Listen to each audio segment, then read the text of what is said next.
Hello students, welcome to new session. GST একাডেমিতে প্রত্যেককে welcome. আমি ক্লাস 12 এর একটা সিরিজ শুরু করেছিলাম ইংলিশে। আজকে আমরা দ্বিতীয় চ্যাপ্টার নিয়ে আলোচনা করব, যেটা হচ্ছে স্ট্রং রুট। ঠিক আছে, স্ট্রং রুট পড়ার আগে স্ট্রং রুটের যে লেখক এপিজে আব্দুল কালাম, তার সম্পর্কে আমরা দু একটা কথা জেনে নেব। কারণটা কি? না, কারণটা হচ্ছে এপিজে আব্দুল কালামের থেকে একটা কোশ্চেন পরীক্ষাতে আসে, দুটো কোশ্চেন পরীক্ষাতে আসে, তাই এটা জানাটা খুবই আবশ্যক। চলো কথা না বাড়িয়ে সরাসরি ক্লাসে যাই। কি বলছে অ্যাবাউট দ্য অথার সম্পর্কে, যে আবুল ফকির জৈনুল আবদিন আব্দুল কালাম। এটা কি? এই যে এপিজে, এই যে নামটা, এটার ফুল ফর্ম পরীক্ষাতে পড়ে। যে এপিজে আব্দুল কালামের নামের ফুল ফর্ম কি, পরীক্ষায় পড়ে। ঠিক আছে, তাই আমরা আজ থেকে জানলাম কি, যে এপিজে আব্দুল কালামের নামের ফুল ফর্ম হচ্ছে আবুল ফকির জৈনুল আবদিন আব্দুল কালাম। ঠিক আছে, জন্মগ্রহণ করেছিল 1931 থেকে 2015। এটা খুব একটা ইম্পর্টেন্ট নয়, খুব একটা বলতে মোটেও ইম্পর্টেন্ট পরীক্ষার জন্য নয়, জানলেও জানতে পারো। সে কি ছিল না, আব্দুল ফকির জৈনুল আবদিন আব্দুল কালাম ছিলেন একজন অফ দ্য পায়োনিয়ার্স। পায়োনিয়ার্স মানে পথিক, কিংবা যারা দর্শন দেখায় আর কি, পথ দেখায়, সেই পথ দেখানো ব্যক্তিদের মধ্যে পায়োনিয়ার্স আছে অনেকগুলো ব্যক্তিদের মধ্যে তিনি হলেন অন্যতম একজন। কে না, অফ এয়ারোস্পেস। এয়ারোস্পেস মানে মহাকাশে যে ইঞ্জিনিয়ারিং, মহাকাশ যে ইঞ্জিনিয়ারিং ডিপার্টমেন্ট রয়েছে ইন ইন্ডিয়া, ভারতে, তার মধ্যে একজন ছিলেন তিনি, অন্যতম পথিক। For a major part of his life, তার জীবনের বেশিরভাগ অংশই বা সময়, হি ওয়ার্ক, তিনি কাজ করে গেছেন অ্যাজ এ সায়েন্টিস্ট, সায়েন্টিস্ট, একজন বিজ্ঞানী হিসাবে, in the Indian space programs, যে মহাকাশ যে প্রোগ্রামগুলো হয়ে থাকে, অর্থাৎ চন্দ্রযান 2 গেল না, এই যে মহাকাশ নিয়ে যে সমস্ত অভিযানগুলো থাকে, গবেষণাগুলো থাকে, সেই ডিপার্টমেন্টে তিনি সায়েন্টিস্ট হিসাবে কিন্তু অনেক দিন, জীবনের বেশিরভাগ অংশই কিন্তু কাজ করে গেছেন। সাম অফ হিজ ফেমাস ওয়ার্কস, তার কিছু বিখ্যাত বই ছিল। ওয়ার্ক মানে এখানে বই, লিটারেরি আর কি।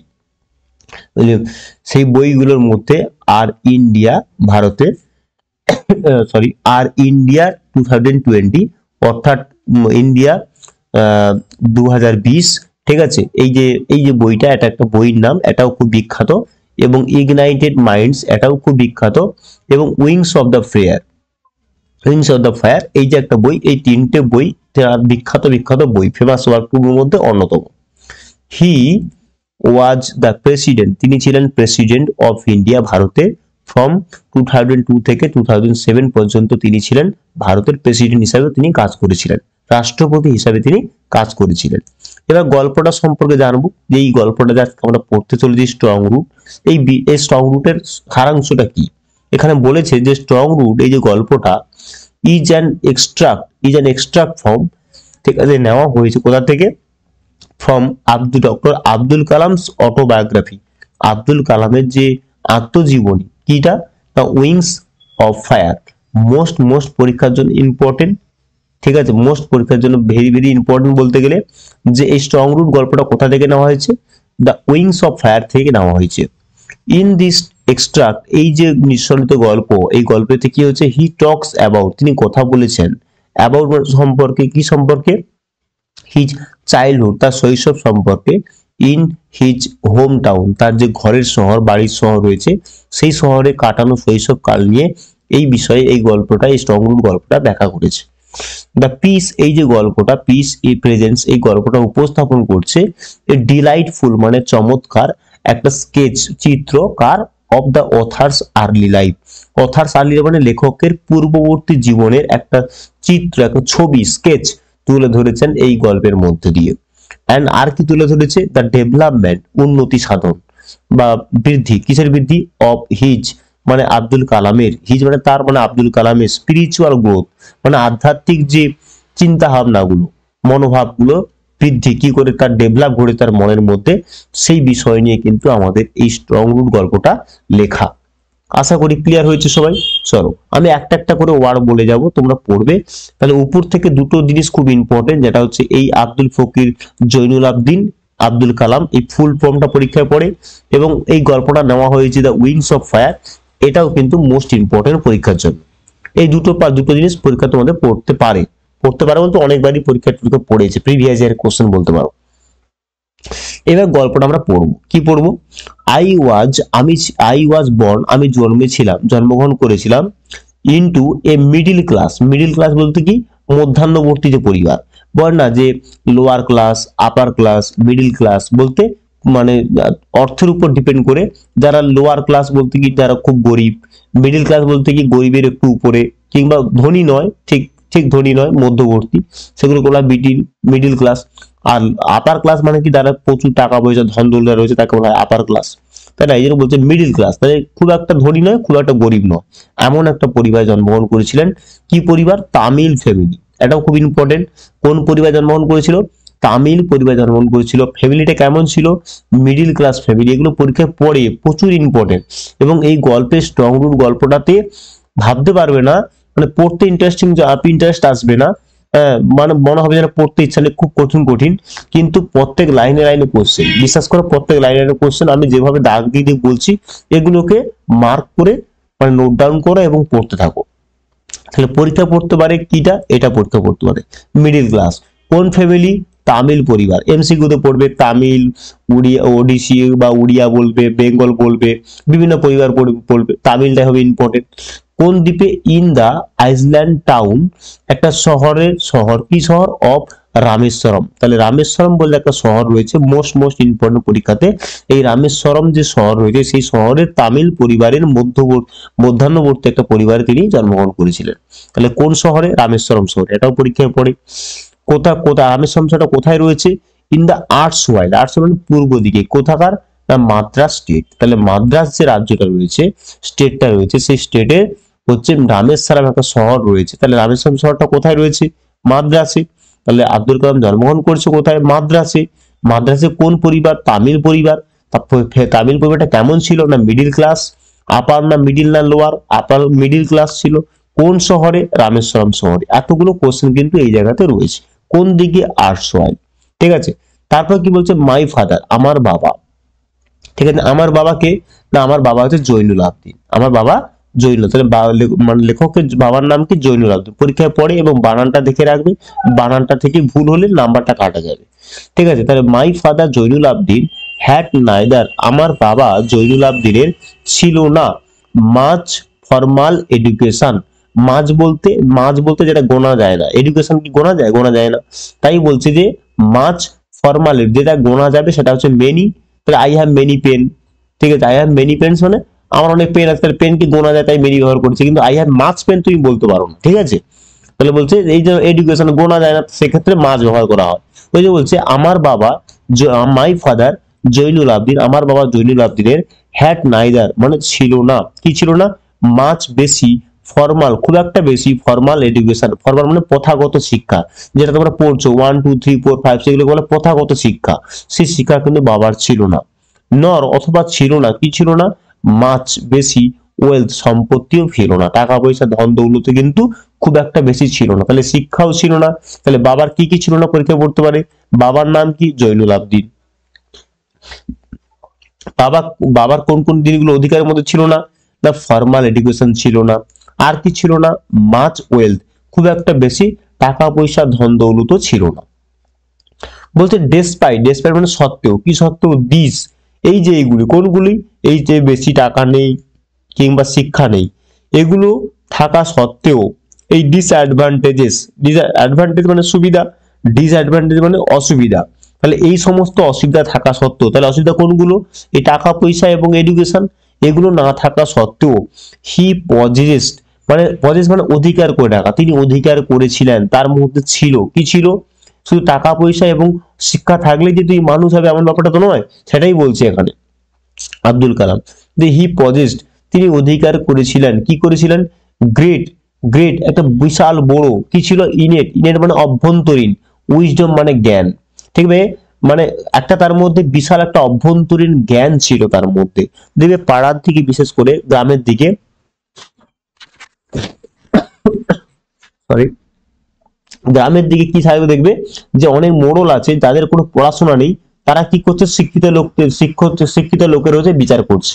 তাহলে শুধু শিক্ষাটা কিংবা টাকা পয়সা থাকলে যে তুমি মানুষের বিচার করবে, মানুষের ভালো কোনো দেখবে এমন ব্যাপারটা নয়। এটা আব্দুল কালামের বাবার মধ্যেও ছিল, মানে টাকা পয়সাও নেই আর হচ্ছে শিক্ষাও নেই, তবুও তিনি কিন্তু তার মধ্যে একটা উদারতা ছিল, তার মধ্যে একটা জ্ঞান ছিল, হ্যাঁ, মানুষ বাঁচার যে জ্ঞান সেই জ্ঞান কিন্তু ছিল। এই জন্য বলছে, তাহলে পরীক্ষা পড়তে পারে যে আব্দুল কালামের বাবা কি কি পজেস করেছিল, তাহলে এটার উত্তর হবে গ্রেট ইনেট উইজডম, এই কথাটা কিন্তু উঠে আসবে। তাহলে একটা বিশাল বড় একটা অভ্যন্তরীণ একটা অন্তরঙ্গ একটা জ্ঞান তার মধ্যে ছিল। আর কি ছিল? অ্যান্ড এবং এ ট্রু, ট্রু মানে সত্যিকারের, একটা সত্যিকারের কি ছিল? জেনারেসিটি, জেনারেসিটি মানে উদারতা। কিসের উদারতা? অফ স্পিরিট মানে আত্মার প্রাণবন্ততা, বলতে পারে কি প্রাণবন্ততা, কিসের না উদারতা, একটা প্রাণবন্ততা, অর্থাৎ যে কোনো কিছুকে উদার ভাবে দিয়ে দেওয়া, তেমনই একজন মানুষ ছিলেন তিনি। তুমি যে কোনো কিছু চাইছো, তার নেই, তবু তোমাকে সেটা, তোমাকে যা যতটুকু আছে সেটা তোমাকে দিয়ে দিচ্ছে। অর্থাৎ আব্দুল কালামরা খুব একটা ধনী ছিল না, ধনী না থাকা সত্ত্বেও তিনি কি করতেন? লোকেদের দান ধান করতেন, তার মানে কি তার উদারতা ছিল। এটাই বোঝানোর চেষ্টা করছে যে despite this disadvantages he possessed great in his wisdom and a true generosity of spirit, তার মধ্যে একটা অভ্যন্তরীণ অন্তরঙ্গ একটা জ্ঞান ছিল এবং তিনি উদারভাবে প্রাণবন্ত ছিলেন, প্রাণবন্ত উদারতা ছিল তার মধ্যে, ধ্যান ধানের একটা ধ্যান দিক ছিল আর কি। ঠিক আছে, তার বলছে কি হি হ্যাড মানে তার ছিল, কি ছিল? An ideal helmet. খুব পরীক্ষার জন্য ইম্পর্টেন্ট, খুব বলছে না এই লাইনগুলো, মানে এই গল্পটার প্রত্যেকটা লাইন ইম্পর্টেন্ট। মানে হি হ্যাড বলতে, হি বলতে কার? না আমার বাবা জৈনুল আবদিনের। হ্যাড ছিল, কি ছিল? অ্যান আইডিয়াল একজন আদর্শ, হেলমেট মানে সহকর্মী, হেলমেট মানে সহকর্মী, কার? ইন মাই মাদার আমার মায়ের, তিনি ছিলেন মানে হি হ্যাড তিনি ছিলেন অ্যান আইডিয়াল হেলমেট একজন আদর্শ সহকর্মী, কার? ইন মাই মাদার আমার মায়ের। মাটাকে আসিয়াম্মা। ঠিক আছে, মাটা হচ্ছে আসিয়াম্মা। তোমাদের পরীক্ষা বানানটা খুব ইম্পর্টেন্ট, কখনো 3টে এম দেবে, কখনো একটা এম দেবে, দিয়ে বানানটা কিন্তু ঘুরে ফিরে এমসিকিউতে জিজ্ঞাসা করে। আসিয়াম্মা, ঠিক আছে, টেস্ট পেপার ঘুরে ঘুরে দেখবে 12 এর, এখনো 12 এর টেস্ট পেপারে রয়েছে, মানে পুরোনো টেক্সটে রয়েছে, তাই টেস্ট পেপার দেখবে, দেখলে বুঝতে পারবে। ঠিক আছে, আসিয়াম্মা বানানটা কিন্তু পরীক্ষার জন্য ইম্পর্টেন্ট। তাহলে আমার বাবা কে ছিলেন, কার আদর্শ হেল্প মানে সহকর্মী ছিলেন? না আসিয়াম্মা, পরীক্ষা পড়তে পারে। ঠিক আছে, বা আমার বাবা কার সহকর্মী ছিলেন? আমার মা, তাহলে মায়ের নাম কি? আসিয়াম্মা। ঠিক আছে, এগুলো পরীক্ষা পড়ে। বলছে আই ডু নট রিকল, আমার মনে পড়ে না। রিকল মানে রিমেম্বার, কল আপ আমরা ফেরাল ভাব পড়ে এসেছি, রিকল মানে স্মরণ করা, মানে আই ডু নট রিকল মানে আমি মনে করতে পারছি না। কি মনে করতে পারছি না? দা এক্সাক্ট, এক্সাক্ট মানে একদম নিখুঁত যে সংখ্যাটা, এক্সাক্ট নাম্বার, নিখুঁত যে সংখ্যাটা, একদম কারেক্ট যে সংখ্যাটা, কিসের সংখ্যা? অফ পিপল, লোকেদের। তাহলে লোকেদের একটা পরিমাণ লোক আছে, যে লোকটার কথা, তার কত নাম্বার, কত করে কত লোক আসে, সেই সংখ্যাটা তার মনে পড়ে না। কোনটা, কোন লোকগুলো? যাদেরকে সি ফেড, ফিড থেকে F double D feed, F double feed মানে খাওয়ানো, তার পাস্ট হচ্ছে এফইডি ফেড।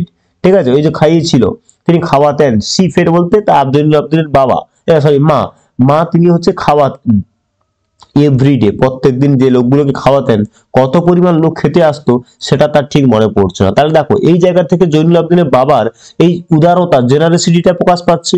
তার আমরা গল্পের শুরুতেই পড়েছি তিনি বা মিডিল ক্লাস ছিলেন, স্বাচ্ছন্দ্য খুব একটা ভালো ছিল না, পরিবারের স্বাচ্ছন্দ্য খুব একটা ভালো ছিল না, তবুও তার বাড়িতে অনেক লোকেরা খেতে আসতো এবং তার যে স্ত্রী কিন্তু এর নিয়ে কোনো প্রতিবাদ করতো না, সেও পর্যন্ত উদারভাবে লোকেদের কিন্তু খাইয়ে দিত। ঠিক আছে, খাইয়ে দিত। তাই যে বলছে সি ফ্যাট এভরিডে, ঠিক আছে, তার লেখক কি মনে করতে পারে না? The exact number of people, একটা নিখুঁত পরিমাণ লোকের সংখ্যা, মানে পরিমাণ লোক যে যারা তার বাড়িতে খেতে আসতো, সেই সংখ্যাটা তার মনে পড়ে না। বাট কিন্তু আই অ্যাম কোয়াইট সার্টেন, কিন্তু আমি নিশ্চিত ছিলাম, একদম বলতে পারি, নিশ্চিতভাবে বলতে পারি, দ্যাট যে কি, যে ফার মোর আউটসাইডার্স, আউটসাইড মানে বাড়ির পাশাপাশি যে বাড়িগুলো, আউট মানে বাইরে, সাইড মানে পাশে, তাহলে বাড়ির পাশের যে চারপাশে অনেক লোকেরা এট খেত উইথ আস, এর মানে ইট থেকে এট খেত, কি উইথ আস আমাদের সঙ্গে খেত। দেন অল, কার থেকে? যে পরিমাণ লোকটা খেত, কার সেই পরিমাণ লোকটা কি হয়েছে? দেন অল দা মেম্বার্স, সমস্ত যে মেম্বার রয়েছে সদস্যরা, অফ আওয়ার ওন ফ্যামিলি, আমাদের নিজের পরিবারে যতজন ছিল তার থেকে বেশিরভাগ আউটসাইডার এসে কি করতো? পুট টুগেদার, একসঙ্গে জমা হতো, খাওয়া দাওয়া করতো, একসঙ্গে থাকতো। তাহলে ভাবো, তাহলে কেন গল্পের শুরুতে বলেছে যে তার বাবার মধ্যে কেন গ্রেট ইনেট উইজডম ছিল এবং টু জেনারেসিটি অফ স্পিরিট ছিল। আশা করি তোমরা বুঝতে পেরেছো। তাহলে এখান থেকে অনেকগুলো কোশ্চেন কিন্তু পরীক্ষা করতে হবে, কোন পরিবার, কোন শহর, ঠিক আছে। তারপর কোন স্টেট ছিল, বাবার নাম কি, মার নাম কি, বাবার মধ্যে কি জ্ঞান ছিল, বাবার মধ্যে যে কোন ধরনের শিক্ষা ছিল না, এরকম পরীক্ষা পড়তে পারে। তারপর হচ্ছে তোমার বাবার মধ্যে কি জ্ঞান ছিল, হ্যাঁ, তারপর মার কি গুণ ছিল, মার আদর্শ সহকর্মী কে ছিল, এইগুলো কিন্তু পরীক্ষার জন্য খুবই ইম্পর্টেন্ট এই ফার্স্ট স্ট্যান্ডার্ড থেকে। ঠিক আছে, তারপর চলো আমরা সেকেন্ড স্ট্যান্ডার্ডে যাই। কি বলছে, বলছে মাই পেরেন্টস, আমার পিতামাতা ওয়ার ওয়াইডলি, ওয়াইডলি মানে ব্যাপকভাবে, বিশালভাবে, রিগার্ডেড বিবেচিত বা পরিচিত ছিল কি হিসাবে, অ্যাজ অ্যান আইডিয়াল কাপেল, একজন আদর্শ স্বামী স্ত্রী। কাপেল মানে স্বামী স্ত্রী বলা হয় না দুজনকে, তা আইডিয়াল মানে আদর্শ, আইডিয়াল টিচার বলা হয়, মানে কি আদর্শ শিক্ষক, ঠিক তেমনি আইডিয়াল কাপেল মানে আদর্শ স্বামী স্ত্রী হিসাবে সবাই বিবেচিত করতো। রিগার্ডে মানে বিবেচিত করতো, কনসিডার করতো, ধরতো বলে আমার বাবা মাকে। কেন না, বাবাগুলো এই গল্পের শুরুতে আমরা দেখতে পাচ্ছি কি, যে মা রান্না করতো, বাবা হেল্প করতো, বাবা যেটা করতো মা সেটা মানে দিত, মানে মাকে বাবাকে সহায়তা করতো। যেমন দেখো আইডিয়া হেল্প মানে কি, বাবা হচ্ছে টাকা পয়সা ছিল না, তবু লোকেরা খেত, মা সেটাকে মেনে নিত। ঠিক আছে, তবে কিংবা বাবা সেটাকে খুব একটা উপার্জন করতো না, গল্পের মধ্যে দেখবো, সেখানে মাও মেনে নিচ্ছে। তাহলে পরস্পরের প্রতি একটা প্রতি সহানুভূতি ছিল, এই জন্য বলছে আইডিয়াল কাপেল, তাদের মধ্যে ঝগড়াঝাটি হতো না, যা হতো দুটোকে উভয় মেনে নিত আর কি। সেই জন্য বলছে যে আমার মাই পেরেন্টস, আমার পিতামাতা were widely regarded as an ideal couple, একজন আদর্শ স্বামী স্ত্রী হিসাবে পরিচিত ছিল। মাই মাদার্স, আমার যে মায়ের লিনেজ, ঠিক আছে, যে বংশধর ছিল, ঠিক আছে, মায়ের যে বংশধর মানে আজার বাড়ির কথা বলছে বা মামার বাড়ির কথা বলছে, সেই মায়ের যে বংশধর ছিল তারা ওয়াজ ছিল, কি ছিল, দা মোর ডিস্টিংগুইশ, ডিস্টিং মানে খ্যাতনামা, বিখ্যাত, ফেমাস, ঠিক আছে, বিখ্যাত ছিল কিরকম না, এবং তার মধ্যে ওয়ান অফ হার ফরবিয়ার্স, মানে তাদের মধ্যে একজন, মায়ের যে অনেক বংশ আছে, বংশ বলতে মার ধরো বাবা, মার ফাদার, তার গ্র্যান্ডফাদার এবং তার আবার বাবা, এরকম ভাবে করে করে গেছে। এই যতগুলো জেনারেশন চলে গেছে তাদের মধ্যে কোনো একটা জেনারেশনের কোনো একজন ব্যক্তি, সেজন্য বলছে ওয়ান অফ হার ফরবিয়ারার্স, তার যে পূর্বপুরুষরা ছিলেন সেই পূর্বপুরুষদের মধ্যে একজন, একজন হ্যাভিং বিন বেস্ট আউট, মানে তাদেরকে উপাধি দেওয়া হয়েছিল, কি উপাধি, বা বেস্ট আউট দ্য টাইটেল মানে দেওয়া হয়েছিল, বা কি বলবো, বেস্ট আউট মানে কি বলবো, যে ওই মানে আরোপ দেওয়া হয়েছিল কি না, দ্য টাইটেল, একটা উপাধি দেওয়া হয়েছিল যাটা কি, দ্য বাহাদুর। এটা পরীক্ষায় কিন্তু খুব ইম্পর্টেন্ট পড়ে, মানে খুব ইম্পর্টেন্ট থাকছে। এবং কি বলবে যে বাবার বংশধরকে বা মায়ের বংশধর যে গতি ছিল, সেই বংশধরদেরকে বা বংশ পূর্বপুরুষদেরকে কি বলা হতো, কি বলে টাইটেল দেওয়া হয়েছিল, কি বলে না, বাহাদুর। কারা দিয়েছিল, বাই দ্য ব্রিটিশ। তাহলে ব্রিটিশরা যে ইংরেজরা ছিল, ইংরেজরা কি মায়ের পরিবারের পুরো একজন পূর্বপুরুষকে বাহাদুর টাইটেল একটা কিন্তু দিয়েছিল। তাহলে এখান থেকে এটা, এবং এই যে লাইনটা my parents were widely regarded as an ideal couple, এই লাইনটা কিন্তু ভয়েসের জন্য খুব ইম্পর্টেন্ট। ঠিক আছে, ভয়েসের দিক থেকে খুব ইম্পর্টেন্ট। এবং পরীক্ষায় পড়ে মা বাবাকে কি হিসাবে দেখা হতো, কি হিসেবে বিবেচনা করা হতো, এটা পরীক্ষা পড়ে। কার বংশকে হচ্ছে তোমার ডিস্টিংগুইশ, কার বংশ খুব ডিস্টিংগুইশ ছিল, মানে ফেমাস ছিল, বিখ্যাত ছিল না মায়ের। তারপর কাকে কি টাইটেল দেওয়া হয়েছিল না, বাহাদুর টাইটেল দেওয়া হয়েছিল, কাদের দ্বারা দেওয়া হয়েছিল না, ব্রিটিশদের দ্বারা দেওয়া হয়েছিল। এই কোশ্চেন গুলো কিন্তু এখানে পরীক্ষাতে পড়ে। ঠিক আছে, এগুলো কিন্তু খেয়াল করে করে পড়তে হবে। চলো, I was one of my children, আমি ছিলাম ওয়ান মানে একজন, যেটা বলছিলাম আই ওয়াজ ওয়ান, আমরা এই বাক্যটা অনেক রকম পেয়েছি, অনেক ওয়ান অফ করে পড়ে আসছি। তাহলে আই ওয়াজ ওয়ান, আমি ছিলাম একজন, ওয়ান অফ মেনি চিলড্রেন মানে অনেকজন চাইল্ড থেকে, চিলড্রেন মানে চাইল্ড মানে শিশু একটা ছেলে, আর চিলড্রেন মানে অনেকগুলো, তাহলে অনেকগুলো ছেলেমেয়ের মধ্যে আমি ছিলাম একজন। কেমন ছিলাম, এ শর্ট বয়, একটা ছোট ছেলে, বেটে খাটো ছেলে, উইথ রেদার, যেটা খুব একটা আনডিস্ট্রিক্ট, মানে এখন কি পড়ে এলাম, বিখ্যাত। তাহলে আনডিস্ট্রিক্ট মানে কি, খুব একটা বিখ্যাত নয়, খুব একটা ভালো লুক মানে দেখতে নয়, খুব একটা ভালো দেখতে দেখতে নয়, বেটে খাটো একটা ছেলে আমি ছিলাম। কিন্তু বর্ন টু টল, কিন্তু জন্মগ্রহণ করেছিলাম লম্বা, হ্যান্ডসাম পেরেন্টস, কিন্তু বাবা মা কিন্তু খুব ভালো দেখতে ছিল, কিন্তু তবুও আমি কি হয়েছে, আমি একটা বেটে ছোটখাটো একটা, মোটামুটি খুব একটা ভালো দেখতে নয় এমন একটা ছেলে ছিলাম। উই লিভ, এখান থেকে খুব ইম্পর্টেন্ট পরীক্ষা পড়ে যে আব্দুল কালাম কেমন দেখতে ছিল, এই জায়গাটা পরীক্ষা পড়ে। শর্ট বয় এবং রেদার আনডিস্টিংগুইশড, এটা পরীক্ষায় পড়ে। বাবা মা কেমন ছিল, টল এবং হ্যান্ডসাম ছিল, এটা পরীক্ষায় পড়ে। ঠিক আছে, তারপর উই লিভড, আমরা বাস করতাম, কোথায় বাস করতাম, ইন অ্যান অ্যানসিস্টার মানে পৈতৃক, পৈতৃক যে হাউস মানে ভিটে বাড়ি, পৈতৃক ভিটে বাড়িতে বাস করতাম।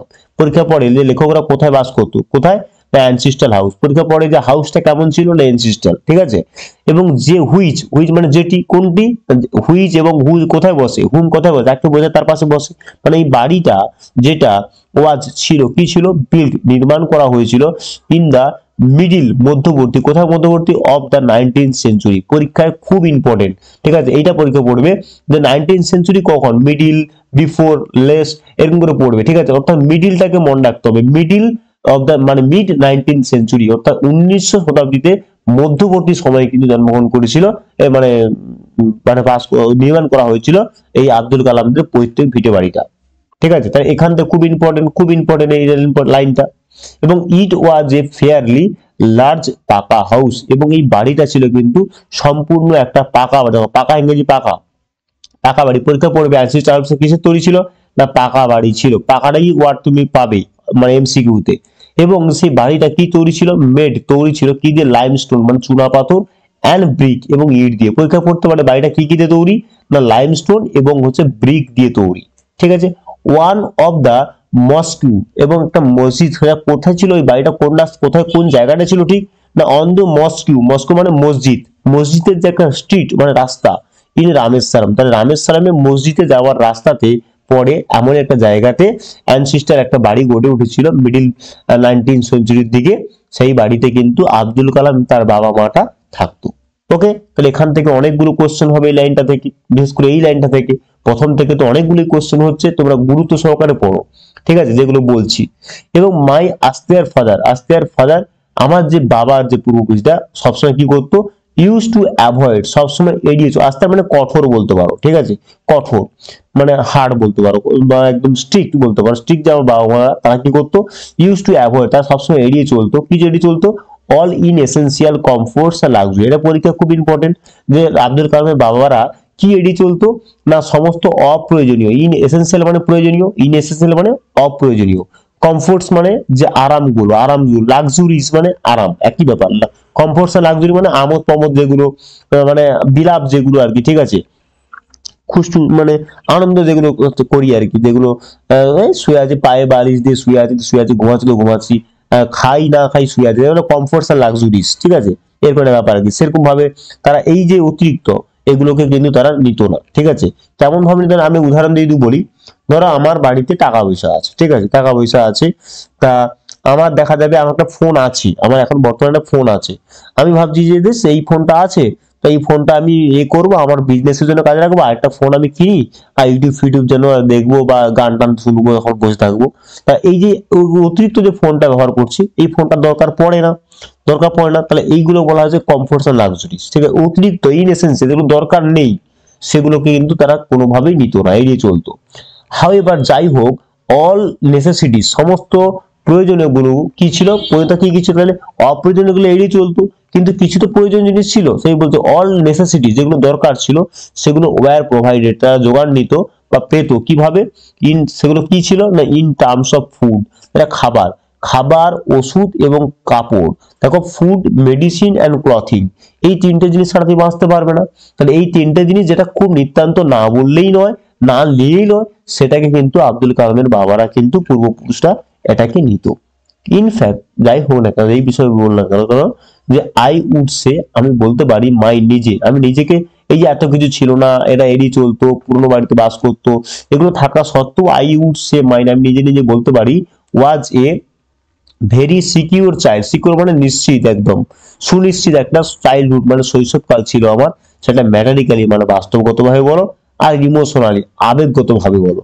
আবেগ দিক থেকে তুমি আপ্লুত হয়ে বলবে না না এই ছিল না ওই ছিল না, আমি যাই বলি না কেন, ইমোশনাল হয়ে যদি বলি, এই যে কথাগুলো বলছি, এত কিছু কথা বললাম, এবং বাস্তবের দিক থেকে যদি পা দিয়ে বলি, যেদিক থেকেই বলবো তবুও সেদিক থেকে কি বলবো, যে আমার শৈশবকাল এত সুন্দরই ছিল, নিশ্চিত ছিল।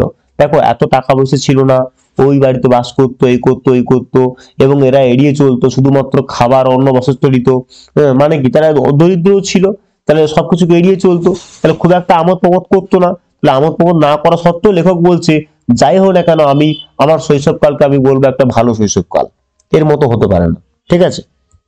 চলো তারপরের সাথে কি বলছে, যে আই নর্মালি এট, খুব ইম্পর্টেন্ট কিন্তু পরীক্ষা পড়েছিল এক বছর, সম্ভবত আগের বছর পরীক্ষা পড়েছিল, এই লাইনটা থেকে কোশ্চেন হয়েছিল, I normally at with my mother.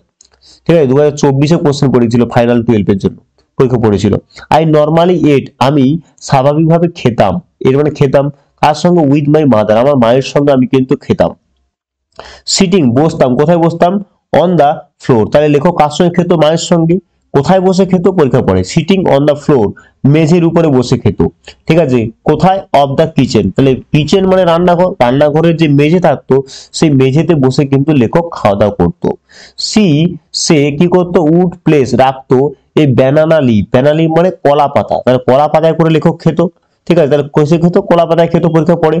সে কি করতো, আমার মা কি করতো, যখন আমি রান্নাঘরে মেঝেতে বসতাম তখন মা কি করতো, আমার সামনে কি রাখতো, ব্যানানা লিভ রাখতো, এবং সে কলার পাতার উপরে বিফোর মি, আমার সামনে রাখতো, অন হুইচ, যার উপরে, কার উপরে, ওই কলা পাতাটার উপরে, সি দেন লেডেড, লেডেড মানে চাপিয়ে দেওয়া, দিয়ে দিত, কি দিত, রাইস, রাইস মানে ভাত বলতে পারো।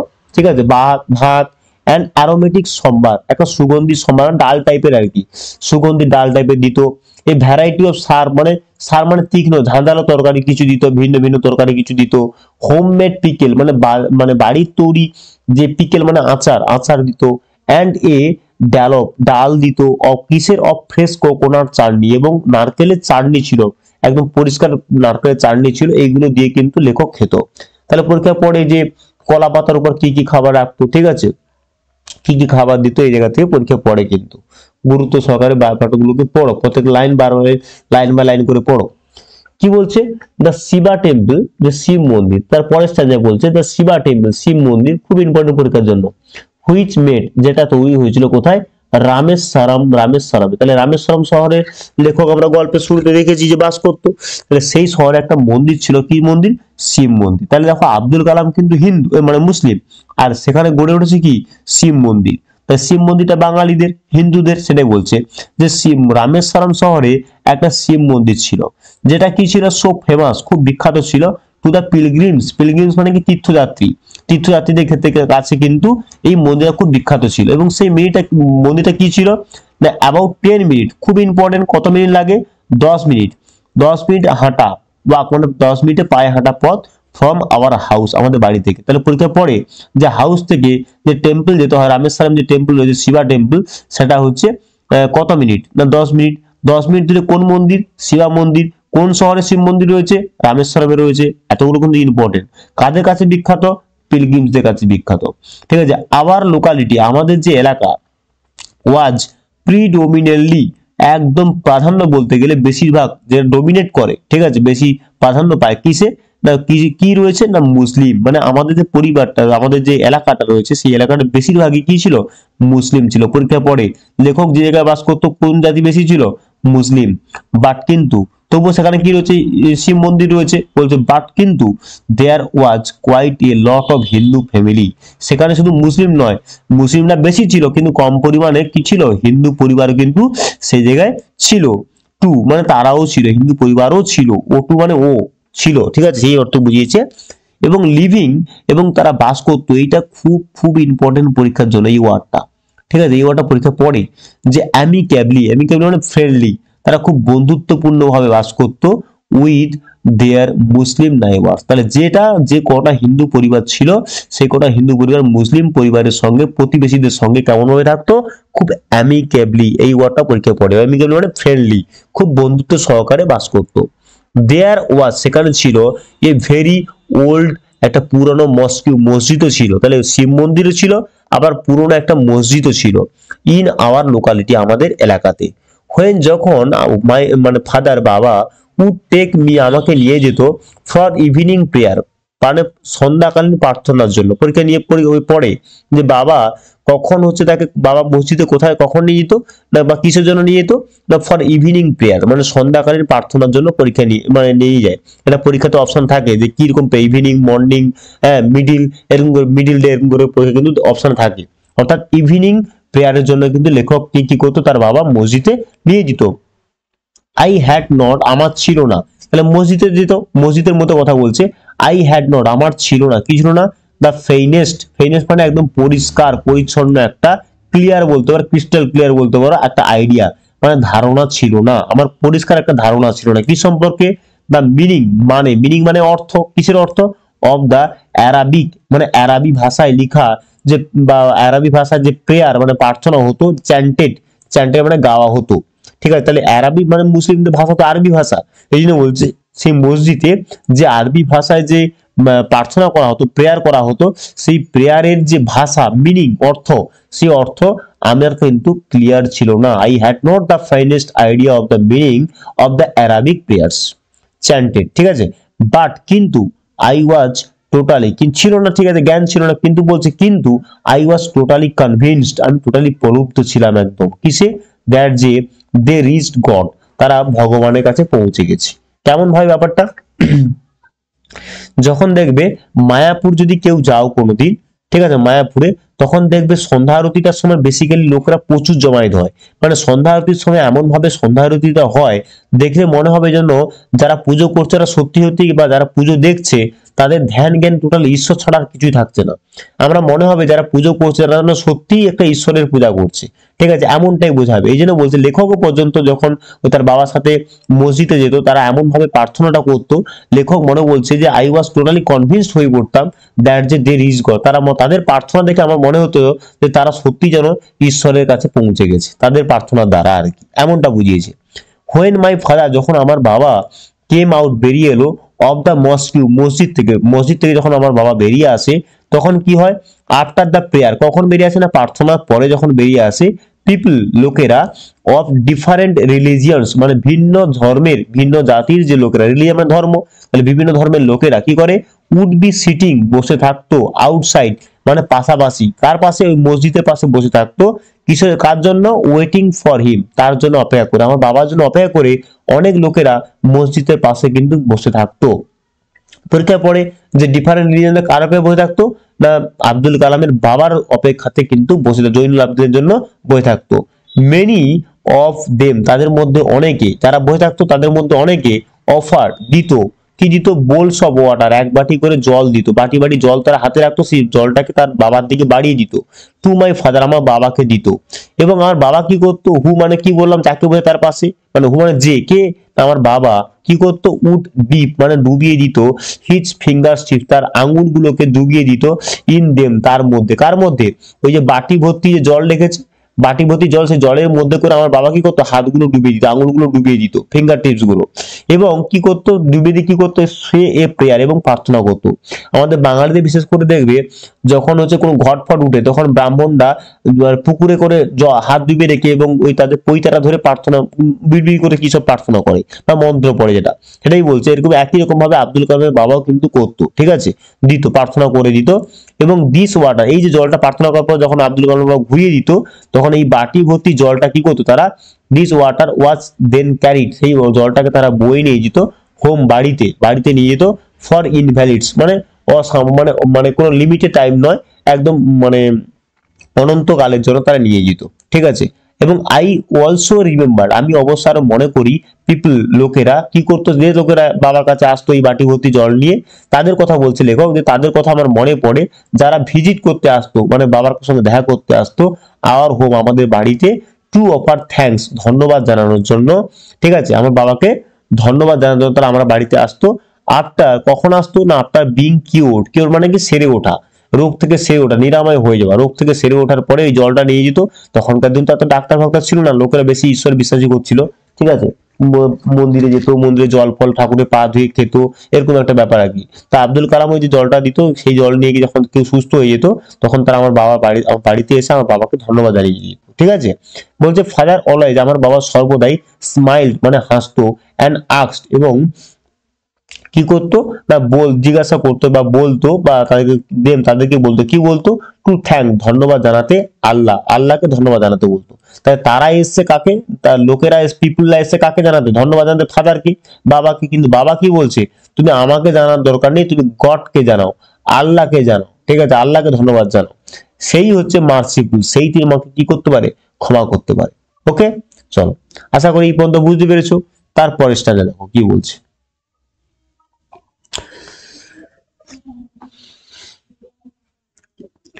দ্য হাই প্রিস্ট, ঠিক আছে, দ্য হাই প্রিস্ট যে একদম খুব নাম দাম খ্যাতি সম্পূর্ণ একজন সাধু ছিল, প্রিস্ট মানে সাধু কিংবা পুরোহিত ছিল, কোথাকার, রামেশ্বরম টেম্পল, তাহলে রামেশ্বরমে একটা মন্দির ছিল, তার নাম কি ছিল? শিব মন্দির ছিল। তাহলে সেই শিব মন্দিরে কি ছিল? একজন পুরোহিত ছিল। সেই পুরোহিত, তার নাম কি? পরীক্ষায় খুব পরীক্ষা পড়ে, খুব খুব বিশ্বাস করো, কতবার করে পরীক্ষা পড়ে আমি বলতে পারবো না। প্রক্সি লক্ষ্মণ শাস্ত্রী, ঠিক আছে, এই নামটা পরীক্ষা পড়ে। তাহলে সেই পুরোহিতের নাম কি ছিল রামেশ্বরম মন্দিরে? প্রক্সি লক্ষ্মণ শাস্ত্রী। সে কে ছিল? এটাও পরীক্ষা পড়ে। ওয়াজ ভেরি ক্লোজ, মানে খুব কাছের একজন ফ্রেন্ড, বন্ধু ছিল, অফ মাই ফাদার্স, আমার বাবার খুব কাছের বন্ধু ছিল। তাহলে পরীক্ষা দেখো, আব্দুল কালামের বাবা মুসলিম, আমাদের শিব টেম্পলের কি হচ্ছে? হিন্দু যে পুরোহিত। তাহলে একজন মুসলিম মৌলবী, মৌলবী কি হয়? তার ধর্মের প্রতি খুব গণা থাকে। আর হিন্দু ধর্মের যে পুরোহিত মানে ব্রাহ্মণ, সেও হিন্দু ধর্মের প্রতি খুবই হচ্ছে মানে তার হচ্ছে খুবই গুরুত্ব, ঠিক আছে। তাহলে সে সেই জায়গায় কি করছে না, সেই জায়গাতে হচ্ছে কিন্তু তবু তাদের মধ্যে কি ছিল? তাদের মধ্যে একটা কিন্তু ভালোবাসা ছিল, তাদের মধ্যে একটা কিন্তু কথোপকথন ছিল, বা তারা সেই জায়গাটাকে গুরুত্ব দিত, একসঙ্গে বন্ধু, ক্লোজ ফ্রেন্ড ছিল। কিন্তু মুসলিমদের মানে যে মৌলবী ছিল এবং হিন্দু যে পুরোহিত, তাদের মধ্যে বন্ধু থাকার কথা নয়। কিন্তু এখানে আব্দুল কালাম বলছে না, আমার বাবার সঙ্গে কিন্তু তার একটা বন্ধুত্বপূর্ণ একটা বেশ ভালো আচরণ ছিল এবং বাবার খুব ক্লোজ ফ্রেন্ড ছিল। এখানে সি নয়, এখানে লুজ নয়, ক্লোজ হবে, সি হবে, ক্লোজ ফ্রেন্ড ছিল। এবং one of the most vivid memory, আমার বেশিরভাগ কথা যদি মনে পড়ে, ঠিক আছে। এবং ওয়ান অফ দ্য মোস্ট হচ্ছে যখন one of the most vivid memory যে আছে, অর্থাৎ সব থেকে স্মৃতি যদি স্পষ্ট যদি কথাটা ভাবতে পারি, মেমোরি যদি অতীতকে যদি মনে করতে পারি, তাদের মধ্যে যতগুলো কথা মনে করতে পারি, তার মধ্যে একটা কথা, one of the most vivid memories, একটা কথা হচ্ছে খুবই স্পষ্ট, যে একদম মানে স্পষ্ট মনে পড়ে, একটা অনেকগুলো স্মৃতির মধ্যে একটা স্মৃতি খুব মনে পড়ে। সেটা কোথায় না, অফ মাই আর্লি চাইল্ডহুড, আমার যে শৈশবকাল, শৈশবকালে আগে যে শৈশবকাল, সেই শৈশবকালের অনেকগুলো স্মৃতির মধ্যে একটা স্মৃতি কি না, কি হয়, অফ দ্য টু ম্যান, সেই দুজন মানুষের কথা মনে পড়ে। কার মধ্যে? কার কার কথা? আব্দুল কালাম তার বাবার নিজের কথা, তার নিজের বাবার কথা, এবং হচ্ছে পুরোহিতের কথা মনে পড়ে। তারা কি ছিল? ইজ ইন ট্র্যাডিশনাল অ্যাটায়ার, তারা নিজেদের ধর্মের প্রতি খুব অনড় ছিল এবং তারা সবসময় ডিসকাসিং মানে আলোচনা করতো, কি আলোচনা করতো? স্পিরিচুয়াল ম্যাটার্স, যে আধ্যাত্মিক ব্যাপারগুলো, সেগুলো কিন্তু স্পিরিচুয়াল মানে আধ্যাত্মিক ব্যাপারগুলোকে নিয়ে তারা কিন্তু আলোচনা করতো। হোয়েন, যখন আই ওয়াজ ওল্ড এনাফ, যখন আমার বয়স ছিল, যথেষ্ট বয়স হয়েছিল, টু আস্ক, জিজ্ঞাসা করতে, কোশ্চেন, প্রশ্ন করা। তাহলে প্রশ্ন করার একটা বয়স থাকে, যখন ছোট থাকো তোমরা অতটা বুঝে উঠতে পারো না, কিন্তু যখন বড় হচ্ছে, তোমার সামনে অনেক কিছু ঘটছে, তখন তুমি প্রশ্ন করতে শেখো যে এটা কি, ওটা কি, সেটা কি, তাই না? ওই জন্য আব্দুল কালাম যখন ছোট ছিল তখন বুঝে উঠতে পারেনি, কিন্তু ওই জন্য বলছে আই ওয়াজ ওল্ড এনাফ, আমার যখন বয়স হয়েছিল, ঠিক আছে, তখন টু আস্ক, জিজ্ঞাসা করার মতন কোশ্চেন, প্রশ্ন, আই আস্কড মাই ফাদার, আমি আমার বাবাকে জিজ্ঞাসা করেছিলাম, about the relevance of the prayer. Relevance of the prayer বলতে কি, যে প্রার্থনার যে প্রাসঙ্গিকতা, রিলিভেন্স প্রাসঙ্গিকতা, এই যে প্রার্থনা করছি, তোমরা যে প্রার্থনা করছো, তো আমাদের যে রামেশ্বরম মন্দিরে যে প্রক্সি লক্ষ্মণ শাস্ত্রী, সে তার ধর্মের প্রতি করছো, তুমি তোমার ধর্মের প্রতি করছো, এই যে প্রার্থনা, এর গুরুত্বটা কি, এই ব্যাপার সম্পর্কে, প্রার্থনা সম্পর্কে জেনেছিলাম। তখন মাই ফাদার, আমার বাবা, টোল্ড মি, আমাকে বলেছিল, দেয়ার ওয়াজ নাথিং, সেখানে কিছুই ছিল না, মিস্টিরিয়াস মানে সেখানে কিছুই কোনো রহস্যজনক, মিস্টিরিয়াস মানে রহস্যজনক কিছুই নেই, ঠিক আছে। দেয়ার বলতে কোনটা? ওই প্রেয়ারের মধ্যে, ওয়াজ ছিল না, নাথিং মিস্টিরিয়াস, কোনো রহস্যময় কিছুই নেই, অ্যাবাউট প্রেয়ার, এই যে প্রার্থনা সম্পর্কে, সেই প্রার্থনার মধ্যে রহস্যজনক কিছুই নেই। রেদার বলতে গেলে কি বলতে পারি, যে প্রেয়ার, এই প্রার্থনাটা মেড পসিবল, সম্ভব করে তোলে, এ কমিউনিয়ন, একটা যোগসূত্র, কার মধ্যে? অফ দ্য স্পিরিট বিটুইন পিপুল। তাহলে প্রত্যেকটা মানুষের মধ্যে আত্মা থাকে, তাহলে সেই আত্মা এবং মানুষের মধ্যে যোগসূত্র তৈরি করতে কি করা হয়? এই প্রার্থনাকে ব্যবহার করা হয়। যেমন হচ্ছে স্কুলে প্রার্থনা হয়, কেন প্রার্থনা হয়? তোমার যে বাড়ি থেকে, প্রত্যেকের বাড়ি থেকে, বিভিন্ন পরিবেশ থেকে বিভিন্ন ছেলেমেয়েরা আসে, তারা প্রার্থনা করে কি হয়, তাদের আত্মা এবং মনকে একসঙ্গে নিয়ে এসে তাদের মধ্যে পাঠদান করা হয়, যাতে মনটাকে একত্রিত জায়গায় নিয়ে আসা হয়, এই জন্য প্রার্থনা, এর জন্যই প্রার্থনা। হোয়েন, যখন তুমি প্রার্থনা করবে, যখনই কেউ প্রার্থনা করে, হি সেড, সে বলতো, মানে বাবা ব্যাখ্যা করতো, যখনই কেউ প্রার্থনা করবে, তখনই তার বডিটা কনসেন্ট পরিবর্তিত হয়ে যায়, ইওর বডি মানে তুমি যদি করো, তাহলে তোমার বডিটাও কনসেন্ট হয়ে যাবে, কোথায়? And become a part of Cosmos, এটা পরীক্ষা পড়ে, এই ওয়ার্ডটা পরীক্ষা পড়ে, ঠিক আছে, এই ওয়ার্ডটা পরীক্ষা পড়ে, যে তোমার বডি তখন একটা কসমোস মানে বিশ্ব ব্রহ্মাণ্ডের একটা অংশ হয়ে যাবে। হুইচ নোজ, যে যখন তোমার শরীরটা প্রার্থনা করে একটা অন্যরকম শরীরে পরিণত হবে, সেই শরীরটা নোজ নো ডিভিশন, সেই শরীরটা মানবে না, কি মানবে না? নো ডিভিশন, কোনো পার্থক্য, কিসের? ওয়েলথ, সম্পত্তি, এজ, বয়স, কাস্ট, জাতি, ক্রিড মানে বংশ। তাহলে এই বিষয়গুলো সম্পর্কে কিন্তু যেমন আমরা বলি না সমাজে, আমাদের সমাজে তুমি উঁচু জাতি আমি নিচু জাতি, এই যে ভেদাভেদ, তুমি ধনী আমি গরিব, এই যে ব্যাপারগুলো, এই ব্যাপারগুলো কিন্তু এই শরীরটাতে আনবে না। অর্থাৎ প্রার্থনা করার পর এমন একটা শরীরে আমরা রূপান্তরিত হয়ে যাব যে শরীরের কাছে, তার কাছে এগুলোর কোনো গুরুত্ব থাকবে না। ঠিক আছে, আশা করি তোমরা ভালোভাবে বুঝতে পেরেছো। ক্লাসটা যদি ভালো লাগে থাকে লাইক করে দিও, শেয়ার করে নিও, একটুখানি সাবস্ক্রাইব করে দিও। ঠিক আছে, পারলে করে দিও, পারলে একটু কমেন্ট করো, না পারলে কিছু করার দরকার নেই যদি না বুঝে উঠতে পারো। ওকে, চলো এই পর্যন্ত থাকলাম। আমি এই ক্লাসের মানে এই টেক্সটের দুটো পার্ট দেবো, দুটো পার্ট আমি কমপ্লিট করাবো। আজকে পার্ট 1 করলাম, বাকিটা পার্ট 2 তে আমি করিয়ে দেবো। ঠিক আছে, ওকে বাই, টাটা, দেখা হচ্ছে পরের ক্লাস।